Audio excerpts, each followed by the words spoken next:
It's Arwen of Tarot by Arwen and You Never Know with Para Encounters Network. I am really excited about my guest tonight. She is a award-winning author.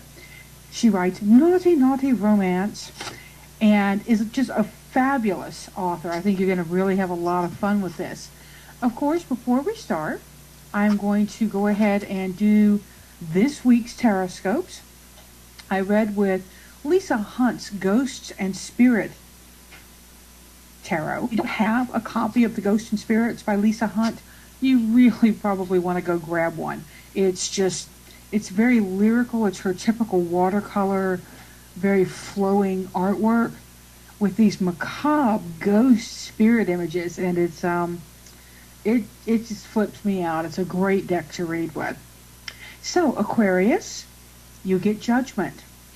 Of this you can be sure. There are no favorites. You are as loved as the next. Transcend petty jealousy to rise up. Pisces, you get the Knight of Wands.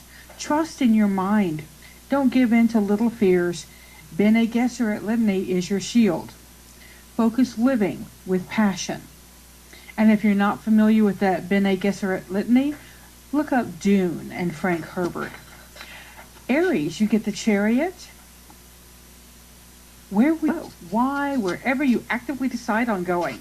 Action must be taken or opportunity will zoom by you. Did you see that? Zoom. Seize it. Taurus, you get the King of Swords. So many ideas, you might think your head will explode. Focus is your friend, so write them all down, then back to the task at hand. Gemini, you get the High Priestess. Intuition is good, but make sure you are listening. Second guessing your own inner voice comes at a price. Mysteries are revealed this week. Cancer, you get the Eight of Cups. Once you're committed to letting go, set your heart and face forward. Looking back won't help. This is you leaving that unhappy past. Leo, the Five of Wands. Make sure the need to win doesn't drive you to rash actions. Sometimes it's a better choice. It isn't all about you. I know. Virgo, you get Death. Now is a time of change. By embracing it, you soar. Fight it and lose anyway. Try welcoming this change with an open heart. Libra, you get the Emperor. What do you rule? What do you not rule? Answer those honestly if you want peace this week and beyond. Stop controlling what you can't. Hey Scorpio, you get the Eight of Pentacles. Projects lead to riches. New friends, new interests, new horizons. Dive into creation this week. Show off your skills. Sagittarius, you get a Six of Swords. Bravery wins. Face fear squarely to reclaim your rewards. Mind over matter matters. Your focus wins or loses. And last but not least, Capricorn, you get the Queen of Wands. Wisdom isn't aged, nor vice versa. Don't be afraid to think foolish thoughts. Mind play can refresh you. Try a crossword puzzle. So y'all, thank you so much for joining us on You Never Know. This is Cinco de Mayo. So happy Cinco de Mayo to those of you who celebrate this Mexican Day of Independence and hard-fought battles. As many people know and some don't know, it is not simply a day to eat Mexican food. It's actually it's more like a 4th of July, and you may want to look up why it's celebrated, just to make sure you're being appropriate. And we all want to be appropriate. Now let's talk, speaking of appropriate, I can't think of a more inappropriate girl than our Lex Valentine. Lex is naughty. She says she's been writing since she could hold a pencil. And she shares on her blog that she posted little bits of her own work on her personal blog called Sunlight Sucks. Great name, Lex. And a multi-published author by the name of Jennifer Leland told her she needed to submit. Well, that got her a contract in October in 2008. Lex, what I didn't know is that You got your contract the same year Mary Lou Mann got her first contract, so that's kind of cool. So we've been published about the same amount of years, but you have outpaced us in terms of your writing. How many books do you have out, woman? I don't know. I stepped on the dog, y'all. I'm sorry. That's all right. If you hear my background noise, is probably going to be one of the quote-unquote babies who are all furry cats. I have one sitting really close. No I'm worries. trying to get him to back off, but he won't. No, not a problem. So how many books do you have out? I haven't counted lately, but I know it's more than 20. I mean, some of them are short stories, and some of them are novellas, but, and some of them are full length and are out in print, too. So there's every type that you could imagine. And now I'm even doing collaborations, so I hadn't done that before. But my latest release is a co-writing project with VJ Summers. And VJ is, I believe, I know that's her pen name, but I'm pretty sure she's a friend of mine. If she's a pretty blonde. Well, she's half of Sierra Summers at Alora's Cave. Okay, the different person. I know another person who uses VJ as part of her writing name. So many of us. Now, what is your genre? Do you have just one? Do you write a bunch? Mostly, I started out with my first contract was for paranormal. Basically straight couple, paranormal, this world that I had created many years ago, and I just kind of took it and started changing things in it and making it more modern. But I've kind of gotten away from writing straight couples lately. I don't think it's been a while since I've written anything with anybody straight. I've been pretty much immersed in gay romance for a long time now, it seems like. Now, when you say gay, is it male or female or both? Male mostly. I have one book that has elements of both in it, but it's basically a straight novel, but it's one of my Tales of the Dark World books, which really kind of crosses, that's the paranormal series I started with, and that one kind of crosses a lot of, the sexual genres. So it has a little bit of everything in it. But pretty much everything I've been writing in the last 2 years really has been all, male gay romance. And what are you finding? Do you find that your readers, are you finding that they're most heterosexual women? Are you getting a good male following? How's that working for you? Well, I think I don't think I'm really any different than most women who write male gay romance. I think that our readership is mostly female. I don't know, probably mostly heterosexual as well. But to me, what I've seen in the last year, maybe the last 2 years really, I've seen a growing number of gay men reading this genre as well now. So, that's wonderful. It's been interesting to see in the last year how many more male readers of my books I have been getting. I've been getting lots more. So, and that's a good thing. I don't think it's a bad thing at all. I think it's a really good thing. Absolutely. Now, I want to... Give us just a second, Arwen will be right back. What inspired you to start writing, Lex? Well, I don't think we really want to go all the way back to kindergarten and first grade when I first was starting to pen poetry.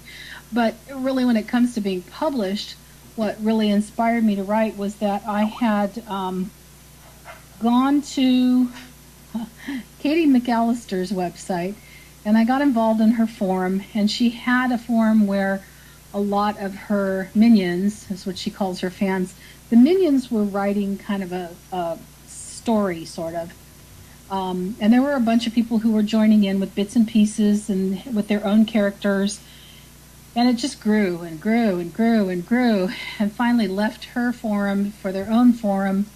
And at the time that we quit, there were 12 of us from across the world, male and female writers, in this big story, and with lots of characters and lots of crazy things going on. And it was just a really exciting collaboration, and it was a really exciting story. Nothing really was taboo. We were killing characters, and we were, had every, conceivable pairing you could imagine, and different kinds of shapeshifters. But it was so much fun that when it ended, I just felt lost. So I thought, well, I'm just going to write on my own then. And that's where Jen came in, because I was posting little bits and pieces of things.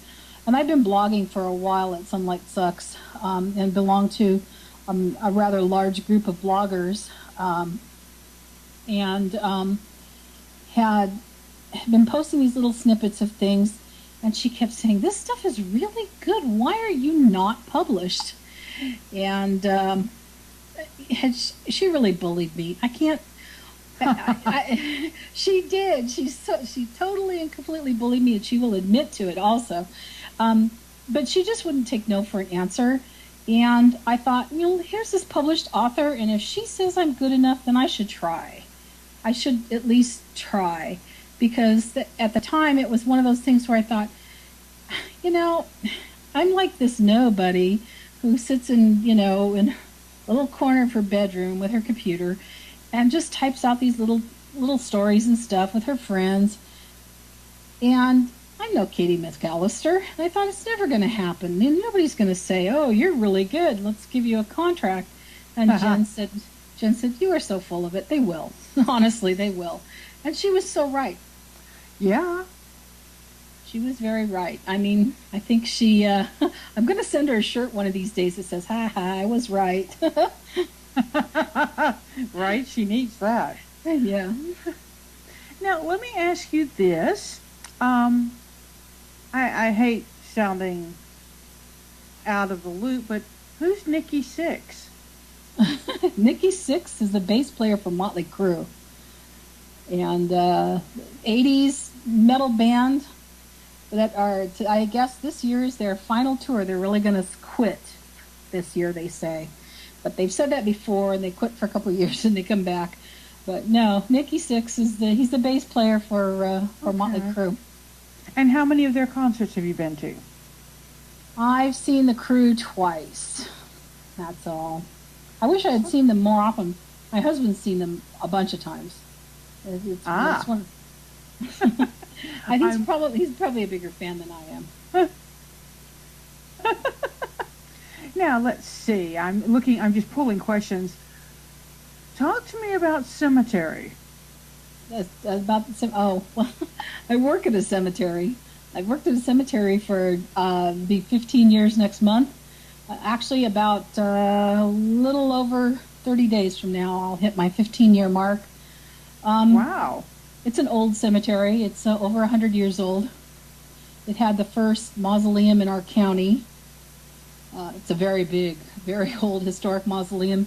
It has these very echoing corridors where they actually filmed, they didn't film it, but they did the audio for a portion of the Ten Commandments inside that mausoleum, where Charlton Heston is standing with the Ten Commandments, and his voice is echoing, and it's very big sounding.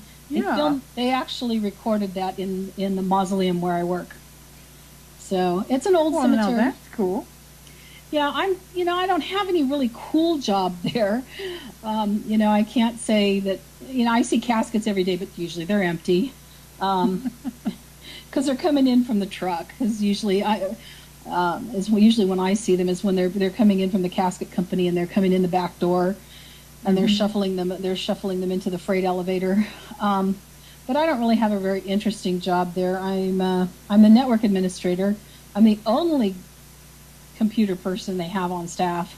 Nice. So, well, sometimes it's nice to be the only person who does this thing.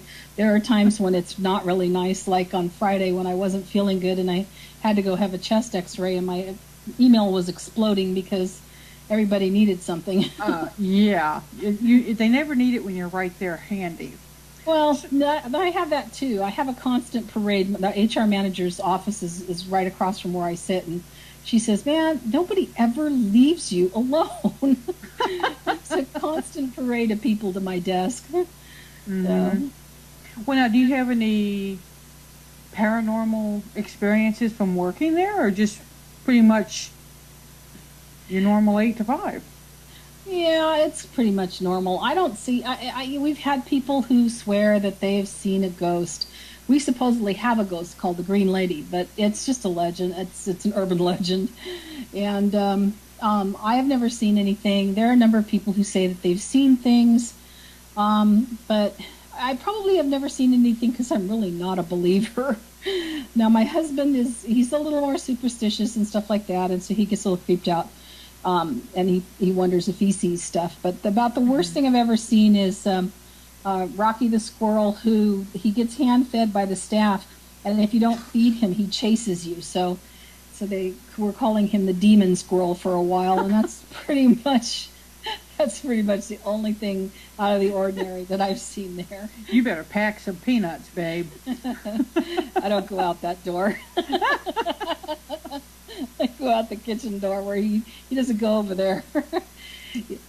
What do you think? Let's just talk plot and put your thinking cap on and tell me what you think out of the 20 or so novels that you have or more.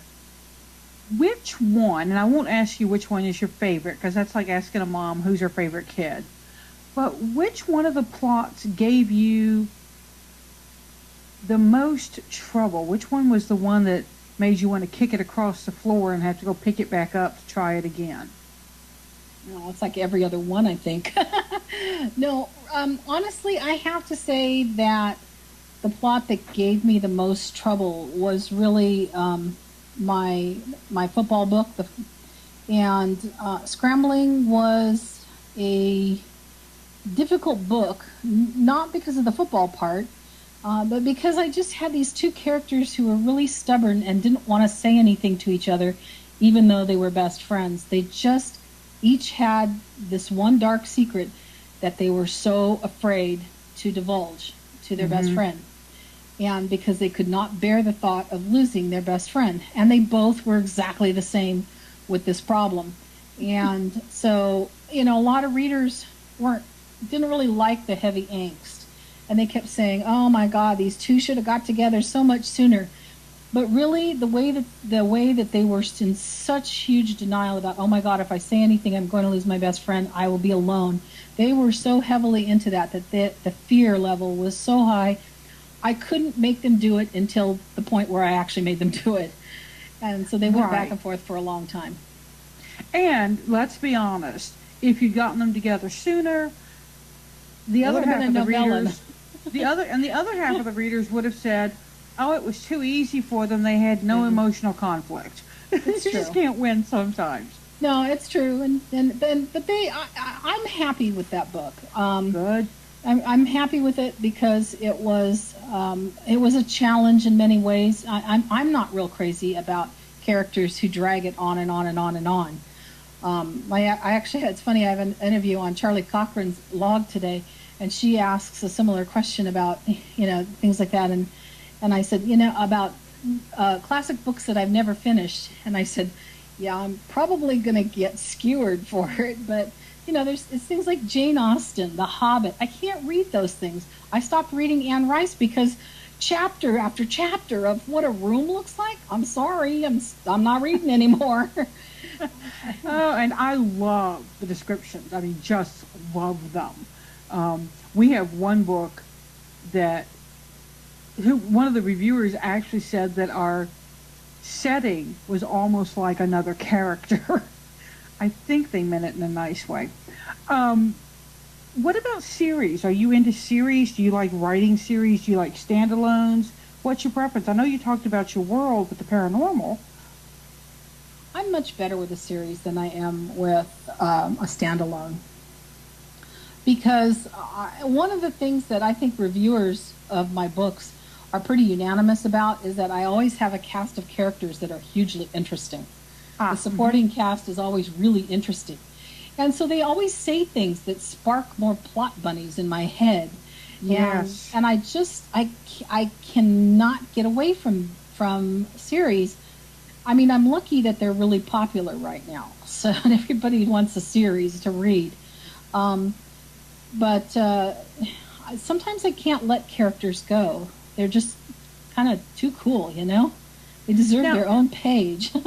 Now, what about, do you write about the same couples in subsequent books and expand their story or extend their story? Or do you go to a new couple for the next book in the series? What I've done up until this new thing that with VJ, up to this point, they have all been, each book has focused on a different couple. With the you know the couples from previous books becoming the supporting characters, and other supporting characters who are single getting their own story. Mm-hmm. So, and that's worked really well for me in the two series that I've done. The Tales of the Dark World being my big paranormal one, and then I have a gay BDSM series that's 2.5 books in, and I'm working on the third now. So I have it's two novellas and a short story, and each one of those is a separate couple. But I do have this new thing that I'm doing with VJ is the same couple, and we're going to carry them through all their adventures and them getting together and all their issues and their past coming back to haunt them, and just their ups and downs. Kind of a new thing for me, because the only other time I've done this, and I did it really short, is I have a trilogy plotted. I have the first 2 novellas are out, and that's Afterburner and Breath of Heaven, which is my Air Force pilots. And I carry them over through 3 novellas, and it's just because of the arc of their, not really their relationship, but really more, I think, the relationship of the other people in the world around them, because they start out in the very beginning with Don't Ask, Don't Tell. And they move from there to the second story, which is about them getting children, because one of the characters has a sibling who's lost his spouse, and he's a professional hockey player.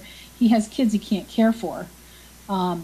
So he gives them to his brother to take care of. And so it's not really so much their relationship as what happens with the secondary characters that impact their relationship. The third one, which I haven't, it's plotted, and I've only got it about halfway finished, has to do with things changing in the world and the end of the space program, the space shuttle program, and the new opportunities that NASA has. And they come calling, and they knock on the door, and they ask for Ryder Beckett. And so he has an opportunity to go work for NASA. And so that's the third one. So it's kind of about how the world has changed from the Don't Ask, Don't Tell, and how it's impacted their world and other things that happen. The middle story is a Christmas one, which is why there's kids in it. But it's kind of really how things that could happen to any Air Force pilot, really. Yeah. And now, speaking of Lieutenant Colonel Beckett, I believe it was a Lieutenant Colonel. Is that not correct? Yes. Mm-hmm. Last year, y'all may not know this, but on my blog, I will do character readings for my author friends, and it's my way of paying back to the author community for everything that I've gotten. I think Lex will agree with me when I say authors are very generous to each other. They give of their knowledge. It's just an amazingly open community where you would think everybody'd be, no, this is my story, I must not talk to you. It's just not like that. She talked about her friend Jennifer, badgering her to get something out there and get it published.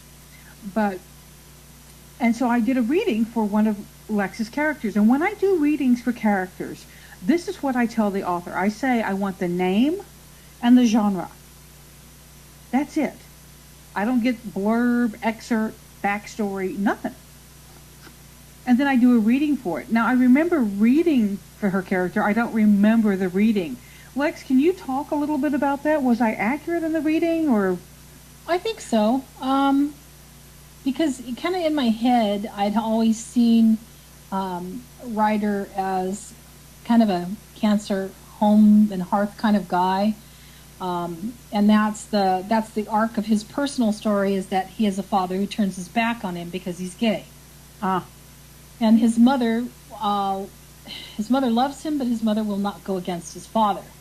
So when she talks to him, it's when his dad's never around, so his dad doesn't know that she's talked to him. On the other side, the flip side of that coin is his brother, who was fiercely protective of him, really, his father turning his back on him has made his sibling bond stronger. But it also, he's very much a family person who's been disconnected from family. And he meets a man who has this huge extended Italian family where everybody, you bring your boyfriend around, they want to know his background and everything, and then he becomes part of the family. And they are very protective of him as well. And so he's gained all the things that he lost, and he's gained them, tenfold or more. And he's one of those people who is very paternal. He's very protective of the children in the family, and he's the one who pushes for kids. It's not his spouse, but he's the one who pushes for kids. Okay. And his spouse is the one who is coming from the big family. Is like, oh, do we have to? Kind of look how many kids are already around, and he's reluctant. He's reluctant at first, but Ryder's really he's like a, I don't know, if he were a girl, he would be an Earth mother, definitely. So I think I think you did kind of hit on that, because he does really come across as the family type. I always see him as a Cancer, because I always think of him as very much like my mother when it comes to family. Okay. Well, I know that I love doing those readings, because it's just invariably a lot of fun. So one of the things we were going to do is we were going to do a reading for one of your characters. So what I need to know is the name of the character, and then we'll just start the reading. I was thinking we could probably use my character from Partners. His name is Travis Wilder. Okay, and do you know Travis's birth date or birth sign by any chance? I kind of see him. I kind of see him as a Capricorn. Okay, so a little hard worker after. Social. He buys quality. He doesn't buy quantity. So let me. The first question then for Travis is, how do you see people around you? And let me go ahead and get the cards cut, and then we'll just get started. And what I'll ask Lex to do, y'all, is to respond to it as though she were her character. So rather than her speaking and saying, well, Travis would say, she's going to speak, I think, blah, blah. So it was a, wow, let me put my teeth back in. So it would be as if Travis were sitting with me.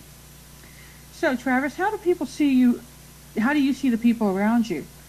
You see them as seekers, as searchers, as people who really don't have a goal so much as, I think that sometimes you think other people need more guidance. You see them a little lost, maybe? What's going on with that? Because that's the Fool, and that's about taking risk, thinking things through, and jumping into things. You got somebody around you who is jumping a little faster than you like?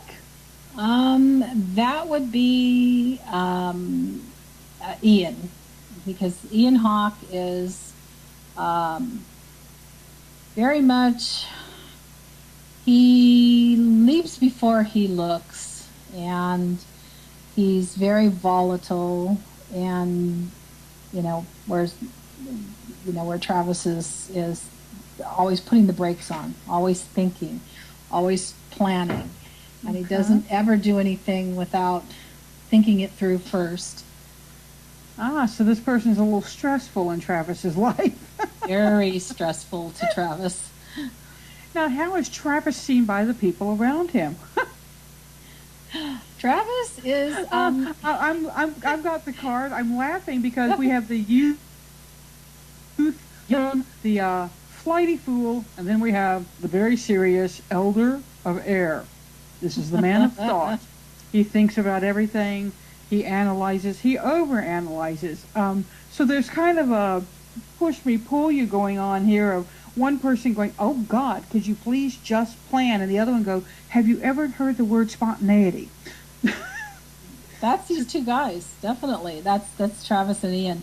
And honestly, that Travis he's very serious about his work. Very, very, very, very serious about his work. And the other agents, they make fun of him, and they have a nickname for him, and they pick on him because he's very much doesn't show them anything. He doesn't really give them any food in terms of, they pick on him, he gives them no reaction. And even though what they say bothers him, but he doesn't give them any reaction. He doesn't give them any more fuel for, their taunts. Yeah. He's very much a loner, although he's not really happy with that either, but he thinks that's the way he has to be. And he's in his head more than he needs to be. That's what the elder of air, the king of air, is often about, is being too much up here and a little too black and white about things. He's not real good with the grays of life. No, Travis isn't. So very not. Yeah. Now, the next card is what? And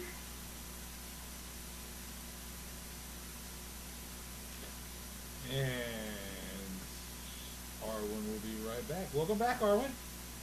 Thank you so much. We're having fun with Skype tonight. I love technology. Not. So we'll wait for Lex to get back on. She did? I'm here. Oh, good. It was just me? Great. So here is the Three of Fire. Now, this is the Three of Wands. Traditionally, this card is about waiting for things to happen. But I think what is happening here is that Travis's goal is, he's got a goal in mind. He's been working towards something for a long time. He's had a lot of drive towards it. A lot of his passion and energy have gone towards this outcome.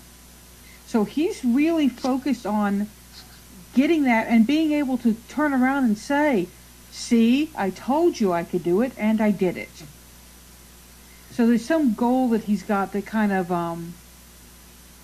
it's causing, that may be part of why there's so much friction between he and Ian, that because his goal, he's afraid that the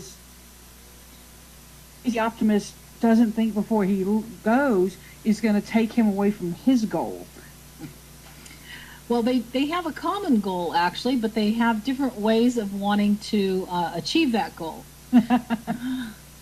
And so every time that Ian thinks that he does the leaping before he looks, Travis keeps jerking him back and grabbing at the back of his shirt and not letting him take off. They're supposed to work as partners. They've been made partners because they're two screw-ups. Ah. And, yeah. So neither one of them like it. They've never had a partner. Neither one of them likes it. And their goal is to successfully complete their missions without either one of them doing the thing that screws them, that they've been screwing up with. In Travis's case, every target they send him after, he's killed. Oops. Yeah. And in Ian's case, every target that they've sent him after and every bit of information they've sent him after, he hasn't brought back because he's been too busy screwing his targets. So, yeah. So then they're putting these two opposite guys together and expecting them to learn to work together and rely on each other and become a support system for each other. and they're so opposite. It's crazy, except for the fact, except for the fact that they are hugely attracted to each other, and neither one of them likes that either. Well, now let's see where Travis gets his strength from. It's a nice card.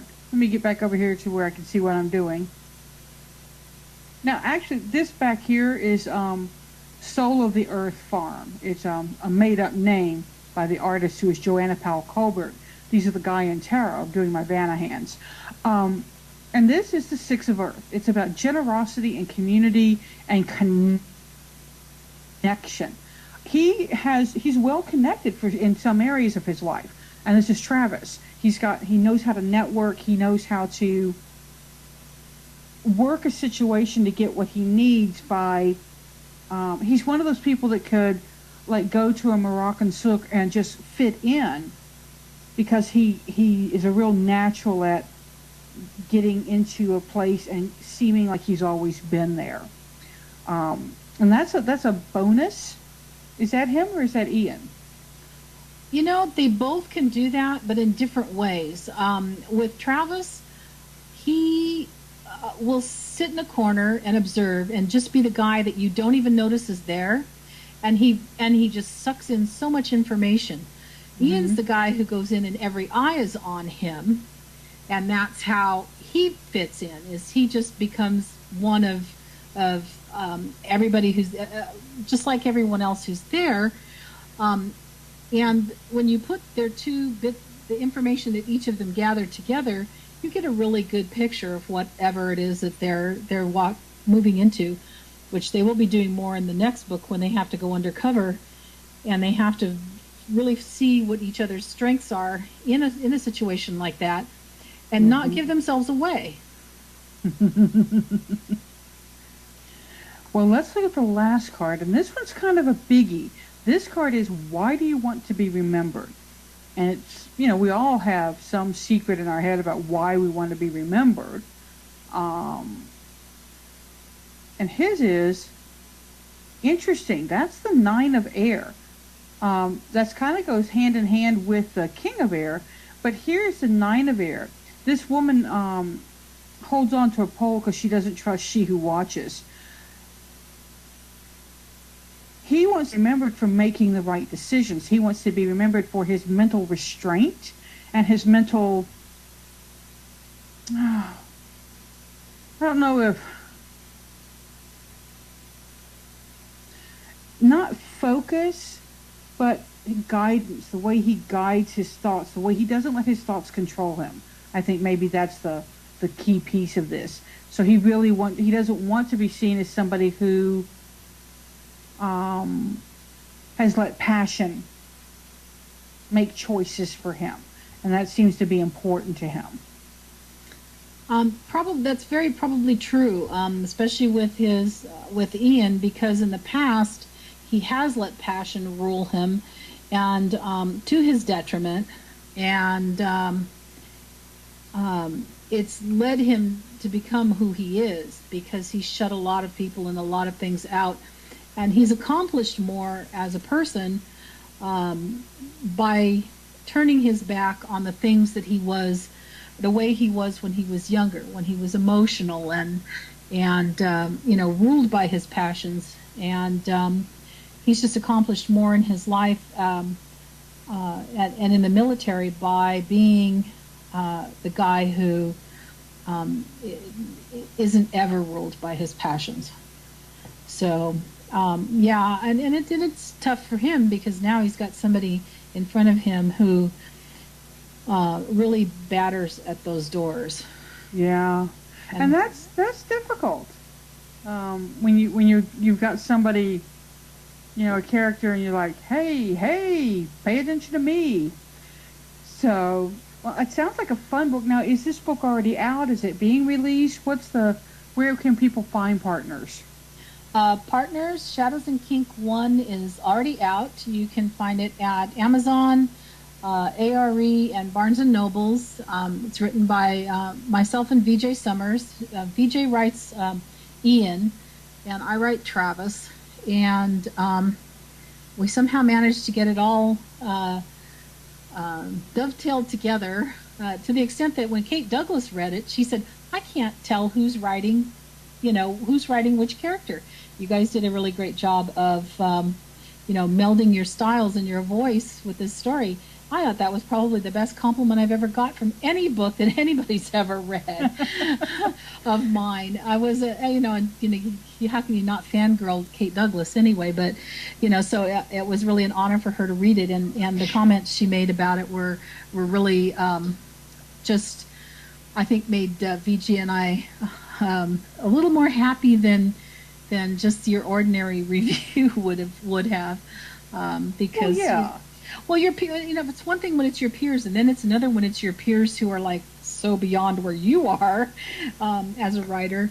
For somebody to really like something and understand what you wrote and have such really nice things to say about it. So, yeah. With her endorsement of Partners and the series, she's asked to read the next one already. So, well, that's awesome. Yeah, and so we're really excited to launch this series with Partners and give people this first look at Travis and Ian and the beginnings of their relationship. And we hope to make this get beyond. I mean, I think we've only thought as far as 3 books so far, 3 novellas so far. But it's our hope that the fans will embrace these characters and just keep us pumped and excited to give more. And that is always hoping that please just like what I have just written. Kay and I, we've been friends for mumbly years. Kay turns 53 tomorrow. I can say that because I'm older than her. But we have been writing together, and the way we write together is she'll write something and send it to me. I read, edit, comment what she wrote, and then continue writing. Then she takes it and looks at what I wrote, and she accepts, rejects, fills in what she did, and then she does the same to my writing, and again edits, fills in, comments, and then writes more. So we tend to, by the time we get to the end of the book, we have a pretty clean first draft. How was your first draft writing? Did you find? I think it helps that I had in middle school I had a grammar Nazi for an English teacher. I was in the GATE program, so in middle school and high school, and she was Mrs. Hodgins was really tough. And I hated her. She was worse than the devil. But years later, when I was writing, I was, on my knees thanking God for Mrs. Hodgins because I write pretty clean. And then VJ edits, so she writes fairly clean, but we clean each other up. I think the way you were describing your collaboration with your writing partner is very much the way that VJ writes with Sierra. Eek! Very similar. Sorry. Oh, there you are. Yeah, I was saying that VJ writes very much with Sierra writes very much the way you and your writing partner do. With VJ and I, it's a little different. And I write really clean because I did have the grammar Nazi for a teacher, and VJ edits. So we clean each other up as we go. And the final draft, first draft was uber clean, really clean. Yeah. And then I did my final pass, which is where I do this with everything I write pretty much. I leave it alone for like a week. I don't look at it. I try not to think about it. None of that stuff. And then what I do is I save it as a PDF so it looks really different than a Word document. And I sit there and read it, and every time I see something that needs to be changed, I just make a note on a sticky note. And I'm lucky that I didn't go through more than maybe 2 or 3 sticky notes. I filled them up with little things that I wanted to change in the document, but we were pretty clean by the time I got to the end. But we definitely write differently than she does with Sierra and the way you do with your partner, because we each took a character and we'll write a chapter. And then, for instance, if I started, so I sent the first chapter to her. She made changes. Mostly the changes tend to be the other characters' dialogue and actions. She really made Ian her own. He has a habit of saying, "Excuse me," which I would never have thought to say. I mean, I wouldn't have thought that. So I think that helps a lot. It's good to understand the other character, but I think we give it a little more depth because we're really focusing, each one of us is really only focusing on the one. So I think it makes it, I think it gives a little bit more of a different dynamic. And I've been really happy with it because I don't think I could really do a collaboration the other way so much. I think I would probably have trouble with it, honestly. And Kay and I think because of the way we used to tell each other stories when we were in high school. We would make up stories about different characters. Some of those characters have books waiting to be written. But so it was just really natural for us.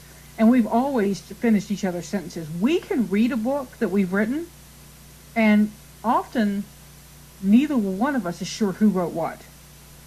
Sometimes we know. Sometimes there are certain scenes that we absolutely know. Like, I absolutely know Kay wrote the scene where the front stairs of the house go missing. That's Kay. I didn't do that.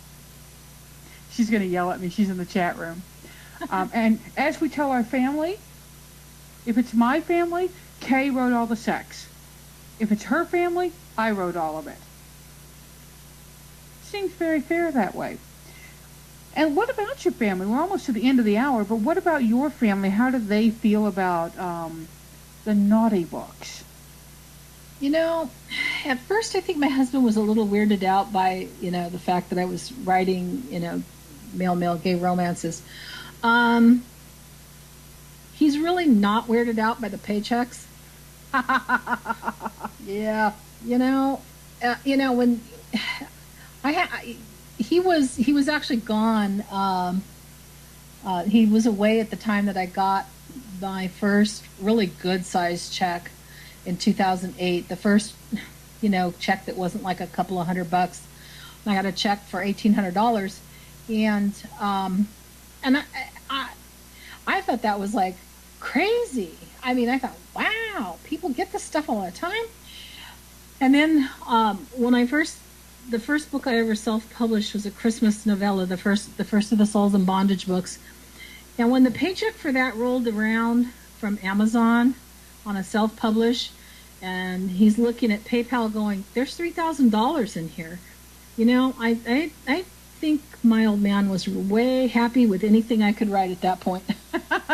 He said, "Baby, do you need a little peace of quiet?" Yeah, and it's funny because he knows when all of my royalties are coming in, and it's like he looks at the calendar and he'll go, cave check this week. And so he pretty much knows when. So this morning he was saying, he goes, we didn't get paid from ARE yet, did we? He goes, well, they got another 15 days. So he knows when stuff's coming in. And is he an earth sign? He actually just had his birthday. He's a Taurus. His birthday was the 3rd. He's an earth sign. Yeah, his birthday. Yeah. Yeah, so he's a good match for me. I'm the Scorpio born on Halloween, so. Oh, yeah. I've got a Scorpio moon. I tell people I'm a Pisces sun, Aquarius rising, and a Scorpio moon, a.k.a. a flaky, emotional bitch. I have a sister who's done tarot for, years and years and years and years. She used to make a living in the San Fernando Valley, just doing charts and tarot. Yeah. And I don't really remember all the bits and pieces of the chart she did for me, but I remember that my moon is Capricorn. But I've always, I always get drawn to men who are really my opposites in a lot of ways. No, I'm surrounded by bulls, to be honest. I used to have a coworker who was a Taurus that I worked with for 10 years. We sat side by side for 10 years. And my best friend His birthday's the 7th. My husband's is the 3rd. My best friend's grandmother, who was a huge part of our family for a long time, hers is the 30th of April, and my daughter is the 16th of May. Yeah. So I have way too many bulls in my life, it seems like. But now, actually, at home now, it's just me and my husband now. My daughter's almost 25, so she actually stays with her dad, and because he had an injury, and so she's been taking care of him, learning how to be a caregiver, which is a whole new thing for her. But it's kind of interesting how my daughter's always thought this was an awesome thing. She will not read my writing. She goes, just the thought of you wrote that sex, Mom, I can't read that. She'll read. Z.A. Maxfield lives right down the road from me, like literally 5-10 minutes from me. And so my daughter would say, I'll read Zam's books, but I'm not reading yours. So, nice. Yeah. She goes, I'll read anything Zam sends me, or anything Zam writes, but I'm not reading yours, Mom.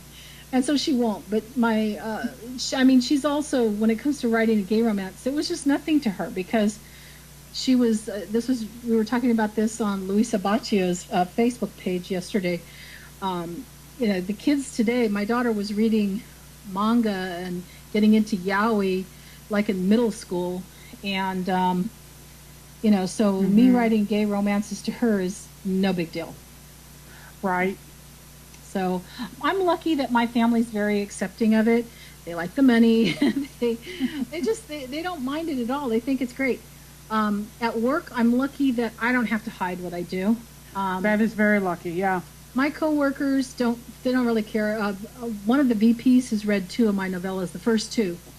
Our president writes, so she asks me stuff all the time about publishing and writer groups. In fact, I just got some information from Haley Walsh, for the president of my company, on joining Sisters of Crime, because our president wants to be an author of suspense and mysteries.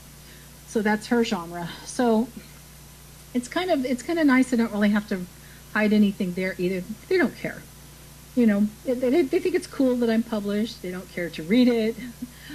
Other than the first couple of novellas, our VP read it, and she did have one question for me. I remember the Christmas after she read the first one, and as soon as her husband left the table, she says, "Okay, now tell me, that guy in the book, the hero, is he based on a real guy? Because he sounds like he would be so hot."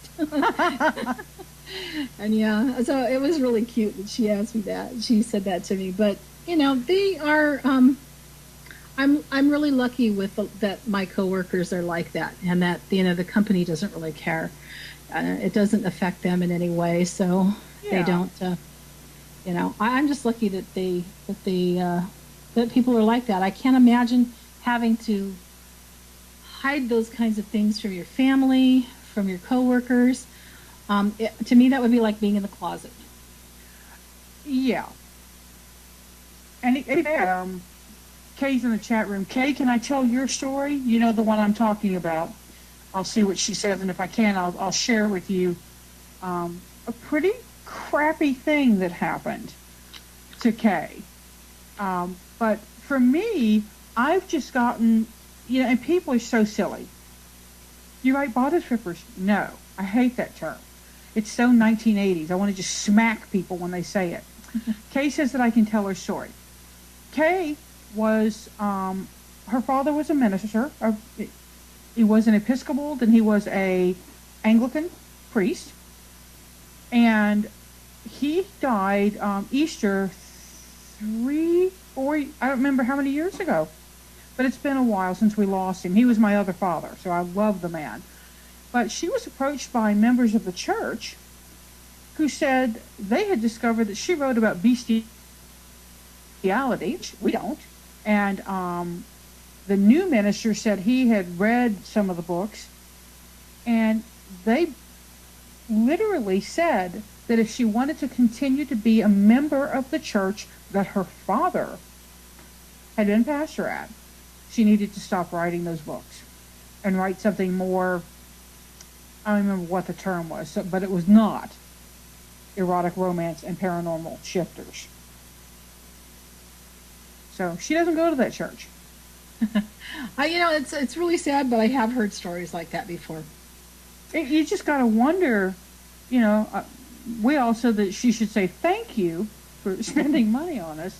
And I don't know about your Tauruses, but when my Taurus gets mad, and like I said, Kay and I have known each other since we were in high school. I mean, I'm the great aunt to her granddaughter and the aunt to her daughter, but she was crying. And this is a very dangerous sign when a Taurus that I know goes into that so angry there are tears. Somebody's going to get hurt. So, but yeah, it was a really unpleasant experience. I don't think that I've ever had any more than the do you practice the sex scenes? And now that we've got the wonderful Sunday morning, is it Desiree that did the Sunday morning did a piece on Alora's Cave, and they interviewed it's Desiree Holt. Yeah, they interviewed Desiree Holt, and she's showing off her Barbie dolls and how she poses them for the menages so she knows where bits and pieces are. I was in tears. I was laughing it was so hard. People have asked me that kind of stuff before, and they've asked me, well, how do you know what to write with gay sex? I said, well, there's two things. First of all, the internet is a wonderful place, and they have some amazing gay porn out there. I tell my husband when I'm going to watch it, and he just stays at the other end of the house. He doesn't want my old cell phone either, because he knows that when I went to GRL, I put gay porn on there. So he doesn't want that. Even though I wiped everything out, he still doesn't want that phone. The other thing is, I'm lucky that I have, I have a couple of friends who are gay, and that I've known a really long time, and I could pretty much say anything to or ask any question of. And so I don't have any worries on that part. When it comes to writing the het sex, I don't need Barbie and Ken.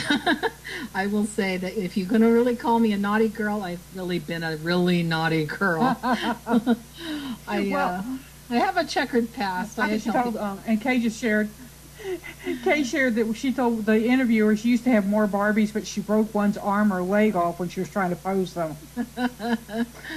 And y'all, you have to see her to understand why it's so funny. She looks like just a grandma. She's got silver hair.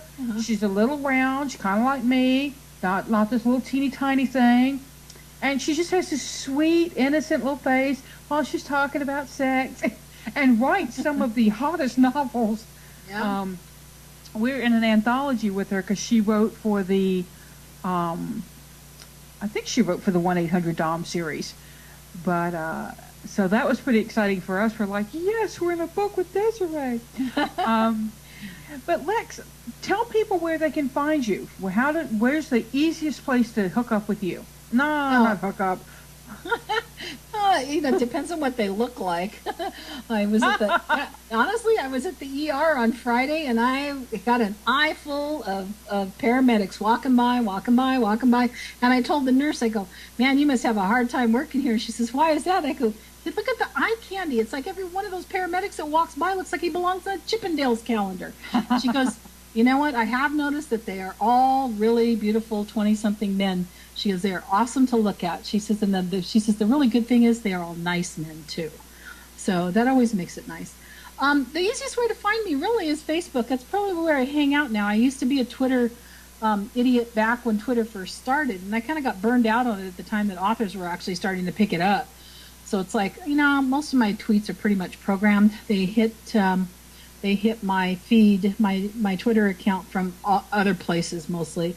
Mm-hmm. I don't really sit on Twitter and talk anymore because 140 characters, man, I kind of been there, done that, and I'm kind of over it. So I actually back then I was all Twitter and no Facebook, and now it's the other way around. So Facebook is really a good place to find me if you want to talk to me. I do check. I get a lot of email. I get some fan mail. It depends on what I have going out. So And I get it on my phone, so even if I'm not online, it looks like I am sometimes because I'm always going with the phone. Being a techie, it's like, Yeah. I have to have like the really hot phone of the moment. So I do have a new phone, and it's bigger and better, and it's pretty amazing. It's a Sony, so it's the first Sony cell phone. So it's just an amazing Sony. thing. Yeah, it's a Sony phone. It's it has a feature where you can actually, if you have a Sony Smart TV, you can connect them. But I don't understand why I would want to do anything from my phone on my TV. Haven't figured that part out yet, but they do let you do that. Yeah. You can connect the phone with pretty much anything else at Sony. So they can find me at Facebook. They can email me, Lex at Lex Valentine. I have contact forms on my website, which I'm actually in the middle of transitioning from one website to another. So I actually have two websites, author websites up at the moment. I have my LexValentine.com has been my website for years and years and years, since before I was published. And that's the site that will be going away, or at least what that one looks like will be going away. The new one I've been building at LexValentineAuthor.com, and it's way more hot. It's way more hot, way more modern, and eventually the LexValentine.com will actually be that one. But since I don't want to be down at all, I actually have two, and they don't look the same, although the content is the same. So I totally understand. We just transitioned from one name to another, so it's a pain in the butt. It can be. I'm lucky that I'm techie and I can do all this stuff for myself. I mean, Yeah, me too. yeah. And then, a lot of people, I've done a lot of websites and graphics and stuff for people as well, mostly authors. And so people a lot of times will find me hovering around on winterheart.com, which is a domain I've had since 1994. So when the internet was really starting to ramp up for people. In the 90s, I actually got that domain name. I was lucky. I got that domain name before anybody else grabbed it. So I've had it many years, and sometimes people will find me there because I do covers and stuff for authors. So they'll see me lurking there. That's why my Facebook actually is facebook.com/cemeterywinter is my personal profile. Because somebody had Winterheart. I don't remember who it was, but somebody had Winterheart. But I do also have an author page, so it's Lex Valentine Author on Facebook. And the new series, Shadows and Kink, has their own page on Facebook. And VJ and I have been dropping little bits of the second book on there. So if people are interested in the Shadows and Kink series, you might want to go there because there's all kinds of snippets from the first book and snippets from the second book that's coming this summer. So there's all kinds of information about Travis and Ian there. Terrific. Well, Lex, thank you very, very much for coming in tonight and sharing with us. And we will absolutely see you on the web and look for more books from you. Have a great night. Thanks so much for having me. And y'all, next week we'll have another author here, and she will be talking about her work, and we'll be doing a hero's journey reading with her, so you can see how somebody might take a book from beginning to end of the story arc. And as always, seek joy, y'all. See you next Monday. Intuition is good, but make sure you are listening. Second guessing your own inner voice comes at a price. Mysteries are revealed this week. Cancer, you get the 8 of Cups. Once you're committed to letting go, set your heart and face forward. Looking back won't help. This is you leaving that unhappy past. Leo, the 5 of Wands. Make sure the need to win doesn't drive you to rash actions. Sometimes it's a better choice. It isn't all about you. I know. Virgo, you get death. Now is a time of change. By embracing it, you soar. Fight it and lose anyway. Try welcoming this change with an open heart. Libra, you get the Emperor. What do you rule? What do you not rule? Answer those honestly if you want peace this week and beyond. Stop controlling what you can't. Hey Scorpio, you get the 8 of Pentacles. Projects lead to riches. New friends, new interests, new horizons. Dive into creation this week. Show off your skills. Sagittarius, you get a Six of Swords. Bravery wins. Face fear squarely to reclaim your rewards.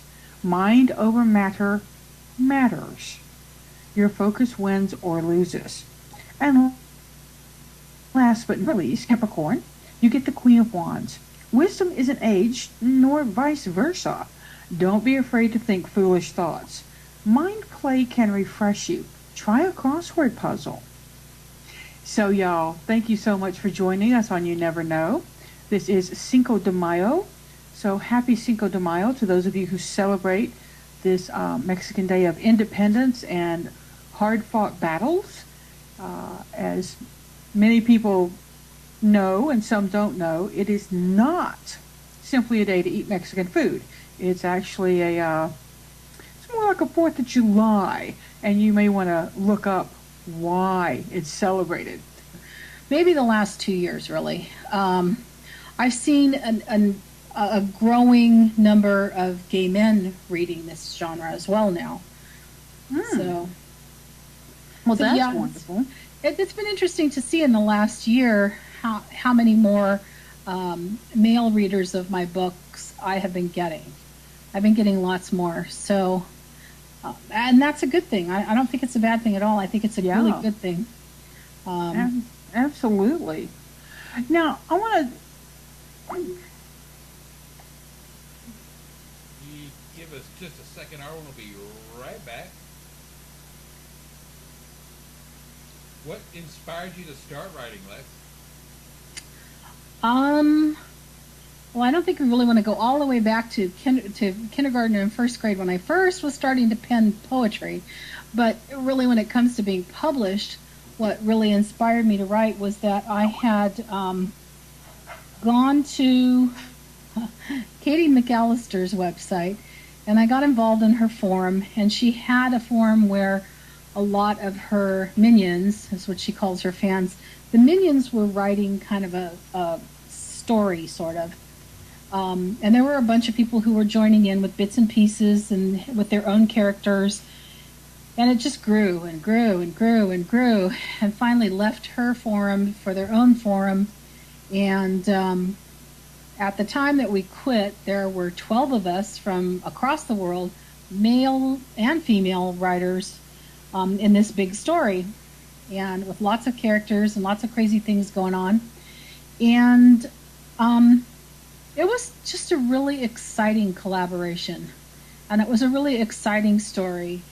Nothing really was taboo. We were killing characters, and we were, had every, conceivable pairing you could imagine, and different kinds of shapeshifters.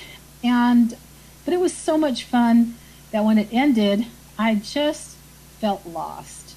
So I thought, well, I'm just going to write on my own then. I know another person who uses VJ as part of her writing name. So many of us. Now, what is your genre? Do you have just one? Do you write a bunch? Mostly, I started out with my first contract was for paranormal. Basically straight couple, paranormal, this world that I had created many years ago, and I just kind of took it and started changing things in it and making it more modern. But I've kind of gotten away from writing straight couples lately. I don't think it's been a while since I've written anything with anybody straight. I've been pretty much immersed in gay romance for a long time now, it seems like. Now, when you say gay, is it male or female or both? Male mostly. I have one book that has elements of both in it, but it's basically a straight novel, but it's one of my Tales of the Dark World books, which really kind of crosses, that's the paranormal series I started with, and that one kind of crosses a lot of, the sexual genres, so it has a little bit of everything in it, but pretty much everything I've been writing in the last 2 years really has been all, male gay romance.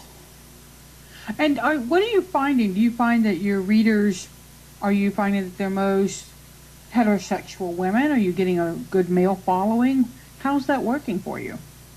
Well, I think I don't think I'm really any different than most women who write male gay romance. I think that our readership is mostly female. I don't know, probably mostly heterosexual as well. But to me, what I've seen in the last year, just to make sure you're being appropriate, and we all want to be appropriate. Now let's talk. Speaking of appropriate, I can't think of a more inappropriate girl than our Lex Valentine. Lex is naughty. She says she's been writing since she could hold a pencil. And she shares on her blog that she posted little bits of her own work on her personal blog called Sunlight Sucks. Great name, Lex. And a multi-published author by the name of Jennifer Leland told her she needed to submit. Well, that got her a contract in October in 2008. Lex, what I didn't know is that you got your contract the same year Mary Lou Mann got her first contract, so that's kind of cool. So we've been published about the same amount of years, but you have outpaced us in terms of your writing. How many books do you have out, woman? I don't know. I stepped on the dog, y'all. I'm sorry. That's all right. If you hear my background noise, it's probably going to be one of the quote-unquote babies who are all furry cats. I have one sitting really close. No I'm worries. trying to get him to back off, but he won't. No, not a problem. So how many books do you have out? I haven't counted lately, but I know it's more than 20. I mean, some of them are short stories, and some of them are novellas, but, and some of them are full length and are out in print, too. So there's every type that you could imagine. And now I'm even doing collaborations, so I hadn't done that before. But my latest release is a co-writing project with VJ Summers. And VJ is, I believe, I know that's her pen name, but I'm pretty sure she's a friend of mine. If she's a pretty blonde. Well, she's half of Sierra Summers at Alora's Cave. Okay, the different person.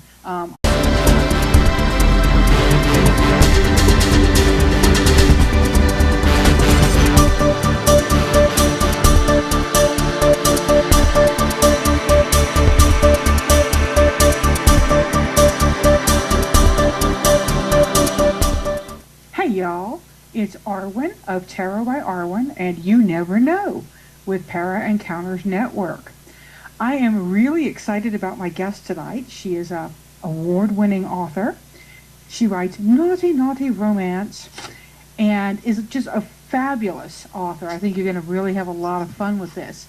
Of course, before we start, I'm going to go ahead and do this week's Taroscopes.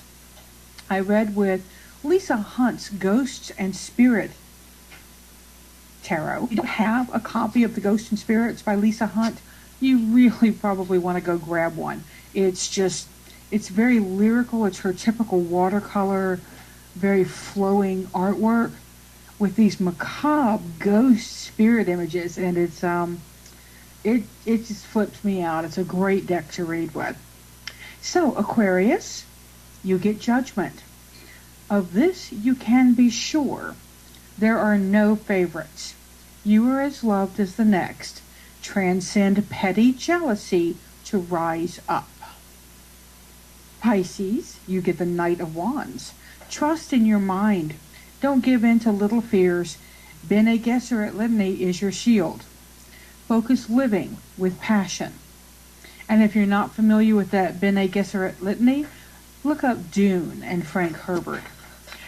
Aries, you get the Chariot. Where we go, why, wherever you actively decide on going. Action must be taken or opportunity will zoom by you. You see that? Zoom. Seize it. Taurus, you get the King of Swords. So many ideas, you might think your head will explode. Focus is your friend, so write them all down, then back to the task at hand. Gemini, you get the High Priestess.